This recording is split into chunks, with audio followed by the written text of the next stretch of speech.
اس کے علاوہ فطرت کو کئی مضامین زبانی یاد تھے، مثلاً حق کی فتح، نیکی کا بدلہ، خدمت میں عزت، خوشامدی کی سزا اور محنت کا پھل۔ وہ بزم ادب میں ان سبقوں کے اقتباسات ہیڈ ماسٹر کو بھی سنا چکا تھا۔ موسم سرما کی ایک صبح کا ذکر ہے۔ اگرچہ سورج بادلوں کی اوٹ سے نکل آیا تھا، لیکن گزشتہ رات سخت بارش کی وجہ سے ہوا میں خنکی بہت تھی۔ کچھ بچے ہوا سے بچنے کے لیے دیوار کی اوٹ میں کھڑے ہو کر سبق یاد کر رہے تھے۔ فطرت اپنی کتاب ہاتھوں میں لیے پڑھ رہا تھا۔ پاکستان قائد اعظم نے بنایا، یہ ایک آزاد اور خود مختار ملک ہے۔ اس کا بنیادی نظریہ اسلام ہے۔ یہ مسلمانوں کا ملک ہے جو اللہ اور اس کے رسول صلی اللہ علیہ وآلہ وسلم کی پیروی کرتے ہیں۔ اسلام ہمیں عدل، انصاف اور غریبوں کی مدد کا سبق دیتا ہے۔ اتنے میں ایک سرکاری اہلکار بھاگا آیا اور اس نے ہیڈ ماسٹر صاحب کو اطلاع دی کہ وزیر اعلیٰ تھوڑی دیر میں ٹاؤن ہال میں ممتاز شہریوں سے ملنے کے لیے ادھر سے گزر رہے ہیں۔ راستے میں آپ کا اسکول پڑتا ہے، ممکن ہے وہ تھوڑی دیر کے لیے ادھر آ نکلیں۔ یہ ان کی پرانی عادت ہے۔ ہیڈ ماسٹر نے دوسرے استادوں سے مشورہ کیا کہ کیا کرنا چاہیے۔ کسی نے کہا ہمیں فوراً بچوں کو لگا کر اسکول کی صفائی کروا دینی چاہیے۔ کسی نے کہا دھوپ میں میز اور کرسی بچھا کر اسٹیج بنا دینا چاہیے تاکہ اگر وہ تقریر کرنا چاہیں تو آسانی سے طلباء اور اساتذہ کو مخاطب کر سکیں۔ کسی نے لاؤڈ اسپیکر لانے کا مشورہ دیا اور کسی نے گلدان اور دریاں اکٹھی کرنے کی طرف توجہ دلائی۔ قبل اس کے کہ یہ لوگ کسی حتمی فیصلے پر پہنچتے، ایک موٹر سائیکل سوار ہوٹر بجاتا ہوا گزر گیا، جس سے صاف پتہ چلتا تھا کہ وزیر اعلیٰ کی سواری زیادہ دور نہیں۔ لہٰذا سارے مشورے چھوڑ چھاڑ کر تمام استاد اپنی اپنی کلاس میں چلے گئے۔ تھوڑی دیر بعد وزیر اعلیٰ انگریزی سوٹ، ہیٹ، اوور کوٹ پہنے تشریف لائے۔ ان کے ساتھ کمشنر، ڈی سی اور دوسرے بڑے بڑے لوگ تھے۔ انہوں نے اسکول ہم کوئی کلاس دیکھنا چاہتے ہیں، سب کلاسیں حاضر ہیں، جس میں چاہیں تشریف لے چلیے۔ وزیر اعلیٰ بڑے بڑے افسروں کے ساتھ 8ویں جماعت کے سیکشن اے میں گئے۔ وہاں ایک دو لڑکوں سے کچھ پوچھا، پھر 5ویں جماعت کی طرف مڑے، وہاں 2-3 بچوں سے بات کی۔ آخر میں انہوں نے دیوار کے ساتھ کھڑے فطرت اور ساتھیوں کو دیکھا تو ان کی طرف متوجہ ہوئے۔ فطرت کتاب کھولے پہلے والا سبق ہی دہرا رہا تھا۔ پاکستان ایک اسلامی ملک ہے۔ اسلام ہمیں عدل، انصاف اور غریبوں کی مدد کا سبق دیتا ہے۔ وزیر اعلیٰ نے، جو اتنے کپڑوں کے باوجود سردی سے ٹھٹر رہے تھے، کہا، ہاں بچوں، ہمیں بتاؤ کہ ہمیں اسکول کو کیا تحفہ دینا چاہیے۔ سب بچے خاموش ہو گئے۔ وزیر اعلیٰ نے اپنی پیشکش دہرائی۔ کمشنر، ڈی سی اور دوسرے افسر بچوں کے جواب کا انتظار کرنے لگے۔ بولو بیٹا، بولو، ڈرو نہیں، مانگو کیا چاہیے؟ وزیر اعلیٰ صاحب نے ایک بار پھر کہا۔ وزیر اعلیٰ نے جن بچوں کی طرف منہ کر کے تیسری بار یہ پیشکش دہرائی، ان میں فطرت بھی شامل تھا۔ اس نے جواب دیا، ٹاٹ۔ ٹاٹ؟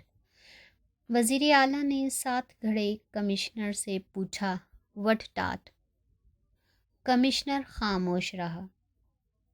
فطرت نے جواب دیا، ہمیں ٹاٹ لے دیں، نیچے سے زمین بہت ٹھنڈی لگتی ہے، سردیوں میں خاص کر، بارشوں میں گیلی ہو جاتی ہے۔ وزیر اعلیٰ نے ازراہ عنایت ٹاٹ مہیا کرنے کا حکم دیا اور چلے گئے۔ ادھر ریشما کی زندگی ایک ٹھہرے ہوئے جوہر کی طرح بیت رہی تھی۔ وہاں نہ شرفو تھا، نہ گاؤں کا امام مسجد، نہ پڑوسن رابعہ کے مشورے تھے، نہ گاؤں والوں کے طعنے۔ وہ چپ چاپ شہر کے ایک گوشے میں امن و امان کی زندگی بسر کر رہی تھی۔ اسے یہاں صرف ایک مرتبہ پریشانی کا سامنا کرنا پڑا، اور وہ بھی شیخ صاحب کے ملازم بوٹا خان سے، جو کہنے کو تو کنوارا تھا لیکن ادھیڑ عمر کو پہنچتے پہنچتے اتنے پاپڑ بیل چکا تھا کہ اس کے چہرے سے جوانی اور کنوارا پن غائب ہو چکے تھے۔ اب وہ ادھیڑ عمر اور متروک سا شخص لگتا تھا، جسے شخص شاید کسی کے کہنے پر ملازم رکھ کر چھوڑ دیا تھا۔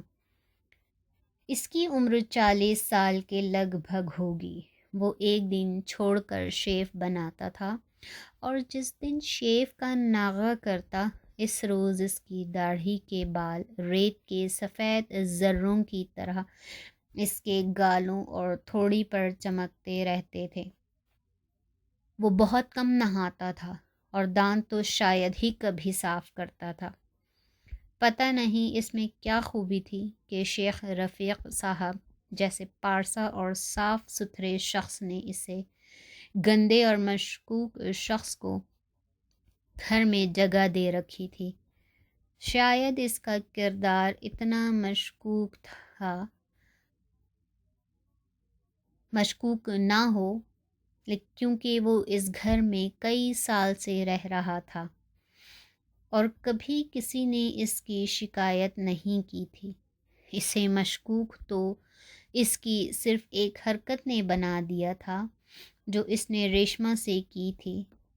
ہوا یوں کہ چھٹی کے دن بوٹا اپنے کوارٹر کے باہر سگریٹ پی رہا تھا۔ ریشما اپنی پناہ گاہ سے نکل کر کام کاج کے لیے کوٹھی کی طرف جانے لگی تو بوٹا خان نے سگریٹ کا دھواں اس کی طرف پھینک دیا۔ ریشما نے نفرت سے اس کی طرف دیکھا تو اس نے فلمی انداز میں کہا، سونیو، اتنا غصہ، اتنا غصہ، ہم تو پہلے ہی مر چکے ہیں۔ ریشما نے اس یک طرفہ ڈائلاگ کا کوئی جواب نہ دیا، صرف یہ سوچ کر رہ گئی کہ چودھری شرف دین عرف شرفو اور مولوی نیک عالم گاؤں میں ہی نہیں شہروں میں بھی ہوتے ہیں۔ بعد میں ریشما نے مناسب وقت پر اس کا ذکر بیگم صاحبہ سے کر دیا، جنہوں نے بوٹا خان کی ڈانٹ ڈپٹ کر کے معاملہ رفع دفع کر دیا۔ اس کے بعد بوٹا خان نے کبھی ایسی حرکت نہ کی۔ ریشما اپنا کام جان مار کر کرتی، صبح نماز سے 1 گھنٹہ پہلے اٹھتی، سردیوں میں سب سے پہلے باورچی خانے میں شیخ صاحب اور بیگم صاحبہ کے وضو کے لیے پانی گرم کرتی، پھر چائے بناتی، ناشتہ تیار کرتی، اور جب شیخ صاحب اور بیگم صاحبہ فارغ ہو جاتے تو خود ناشتہ کرتی، کچھ نہ کچھ ذکیہ اور فطرت کو بھی کھلا دیتی وہ ان کے لیے صبح ہی صبح انڈے اور پراٹھے تو نہ بنا سکتی، ورنہ مالک اور نوکر کے درمیان فرق ہی کیا رہ جاتا۔ لیکن کبھی خشک روٹی کا ٹکڑا، کبھی بچا ہوا ٹوسٹ، کبھی رات والا سالن، کبھی لسی اور کبھی چائے کی پیالی ضرور مل جاتی۔ یہ ناشتہ غریبانہ سہی، لیکن گاؤں والی حالت سے بہتر تھا، جہاں ناشتہ تو کجا فاقوں کی نوبت آ جاتی تھی۔ ریشما اب اپنے مقدر سے خوش اور اپنے حالات سے مطمئن تھی۔ دن بھر کام کر کے جب وہ اپنے 2 بچوں کے ساتھ سرونٹ کوارٹر میں بیٹھتی تو اپنی چھوٹی سی کائنات پر بڑی خوش ہوتی۔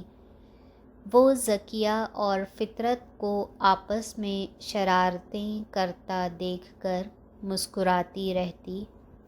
زیادہ تر ذکیہ ہی فطرت کو چھیڑتی۔ فطرت بال کٹوا کر آتا تو وہ تبصرہ کرتی، امی امی دیکھا آپ نے، ہمارے کوارٹر میں چوہا گھس آیا ہے۔ چوہا؟ فطرت جوابی حملہ کرتا، امی سوچنے کی بات یہ ہے کہ چوہے سے زیادہ خطرہ ہوتا ہے یا چڑیل سے۔ یہ نوک جھونک جلد ہی ہاتھا پائی میں بدل جاتی اور ریشما آگے بڑھ کر بیچ بچاؤ کرا دیتی۔ اس کے بعد فطرت اپنے اسکول کی کتابیں اور تختے نکال کر بیٹھ جاتا اور ذکیہ بیگم شیخ کی سکھائی کے مطابق کڑھائی کی مشق کرنے لگتی۔ جب وہ کڑھائی سے فارغ ہوتی تو چارپائی پر اپنی ماں کے پاس جا بیٹھتی، اس کے پاؤں دباتی، تھکی ہوئی ٹانگیں سہلاتی، اور اگر اس کا سر دکھتا تو سر دبا دیتی۔ سردیوں میں ماں بیٹی باتیں کرتی کرتی ایک ہی چارپائی پر سو جاتی۔ دونوں کے وزن سے دھنسی ہوئی چارپائی اور دھنس جاتی اور ذکیہ دوسرے تیسرے روز اس کی ادوین کس دیتی۔ بیگم صاحبہ کو ریشما پر پورا اعتماد تھا۔ وہ گھر کے معاملات میں اس پر پورا انحصار کرتی تھیں۔ 11ویں شریف کا ختم ہو یا میلاد کی محفل یا شب برات کی شیرنی، بیگم صاحبہ بوٹا خان سے چیزیں منگوانے کے بجائے پیسے ریشما کے حوالے کر دیتیں کہ جاؤ خود دیکھ کر بازار سے ضرورت کی چیزیں لے آؤ۔ بوٹا خان کو کیا پتہ کہ شیرنی میں کون سی چیزیں کتنی مقدار میں ڈالنی ہیں۔ ریشما خود بازار سے چیزیں تو خرید لاتی اور بقیہ پیسے بیگم صاحبہ کے حوالے کر دیتی۔ بیگم صاحبہ نے کبھی اس سے حساب نہ پوچھا، کون سی چیز کتنی لائی ہو یا کتنے کی لائی ہو۔ ریشما بھی اس اعتماد کو کبھی ٹھیس نہ پہنچاتی۔ ماہوں سال اسی سکون اور اعتماد کی فضا میں گزرتے گئے اور فطرت پرائمری پاس کر کے مڈل درجے میں پہنچ گیا۔ فطرت مڈل درجے میں پہنچ کر پڑھائی میں اور چمک اٹھا، جس کی وجہ سے استاد اور بھی خیال رکھنے لگے، لیکن اساتذہ میں اس کی یہ مقبولیت طالب علموں کے لیے وجہ حسد بن گئی۔ وہ جلدی جلدی آتے، اچھے ڈیسک خود سنبھال لیتے اور فطرت کے لیے ہلتا ہوا ڈیسک اور ٹوٹی ہوئی کرسی چھوڑ دیتے۔ کلاس روم سے باہر بھی ان کا یہ رویہ ایسا ہی تھا۔ ہاف ٹائم میں ایک ہی فٹ بال سے ساری کلاس کھیلنے کی کوشش کرتی تو کمزور لڑکے عموماً پیچھے رہ جاتے اگرچہ فطرت جسمانی لحاظ سے اتنا کمزور بھی نہیں تھا، لیکن دوسرے مشٹنڈوں کی طرح منہ زور بھی نہیں تھا۔ ایک دو مرتبہ اس نے زور لگا کر گیند چھیننا چاہی تو جمشید نے جان بوجھ کر اس کی ٹانگ میں ایسا اڑنگا مارا کہ وہ منہ کے بل گر گیا۔ اس نے اٹھ کر بدلہ لینے کی کوشش کی تو جمشید کے دوست جاوید، کریم اور صابر آ گئے۔ انہوں نے مل کر فطرت کی پٹائی کر دی۔ فطرت نے ماسٹر سے شکایت کی تو انہوں نے لڑکوں کو صرف تنبیہ کر کے چھوڑ دیا۔ تنبیہ کے الفاظ سے فطرت کے زخم مندمل نہ ہو سکے اور وہ دل میں ایک اور داغ سجا کر خاموش رہ گیا۔